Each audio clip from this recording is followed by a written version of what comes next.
এটা হলো সিঙ্গাপুর এয়ারপোর্টের ভিতরে। তো সিঙ্গাপুর এয়ারপোর্টের ভিতরে আসলে দেখেন কীরকম করে বানাইছে, কি সুন্দর করে মডেল করছে ইন্ডিয়া। কোনো কাজ নাই, গ্যাজেস নাই, কোনো সাউন্ড নাই। যে যেটা করে, যদি ইম্পর্টেন্ট কোনো সমস্যা হয় তাহলে জিজ্ঞেস করে। ম্যানেজমেন্ট আছে, তারা এই জায়গায় বসেও আছে, দাঁড়িয়ে আছে, তাদের কাছে জিজ্ঞেস করলে হেল্প করে। তো আসলে সৌন্দর্য আসলে এইভাবে এরা করে থাকে। আর মানুষ চাহিদা পূর্ণ করে জায়গায় সৌন্দর্য অনুভব করে। আর দেখেন এই অবস্থায় এই যে মাছ ছাড়ছে এয়ারপোর্টের ভিতরে, দেখছেন? এই যে আমাদের যে বাঙালি ভাইয়েরা, ওই যে ইন্ডিয়ান, বিভিন্ন রাষ্ট্রের মানুষ এই জায়গায় বসে বসে রয়েছে। আর দেখেন কি সৌন্দর্য করে সাজাইছে।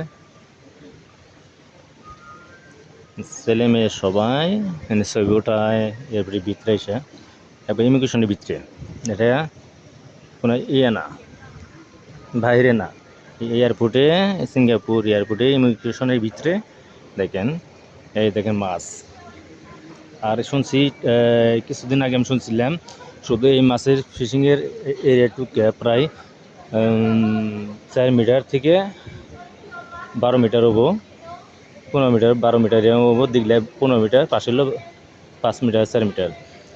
এটুকু বলে মেকিং করছে প্রায় 4.5 মিলিয়ন। হ্যাঁ, 4.5 মিলিয়ন টাকা গেছে নেন। তাহলে কম যে 4.5 মিলিয়ন যদি একটুকু সামান্য একটুকু জায়গায় এই করে বাংলাদেশ হলে এটুকুর মধ্যে এই 1 লক্ষ টাকা হলেই 1.5 লক্ষ টাকা হলে যাবো গা। সিঙ্গাপুর এয়ারপোর্টের ভিতরে একটু মেকিং করছে, হ্যাঁ, তাই 4.5 মিলিয়ন প্রায়। আমি যেটুকু শুনছি, আমি বাস্তবতা আমি দেখি নাই। যা হোক, আপনাদের সৌন্দর্য অনুভব করার জন্য আমি এই ভিডিও করি। আর আমার ইউটিউব চ্যানেলে আপনাদের কাছে একটা অনুরোধ, সাবস্ক্রাইব করে রাখবেন, লাইক শেয়ার করবেন ইনশাল্লাহ। আসসালামু আলাইকুম।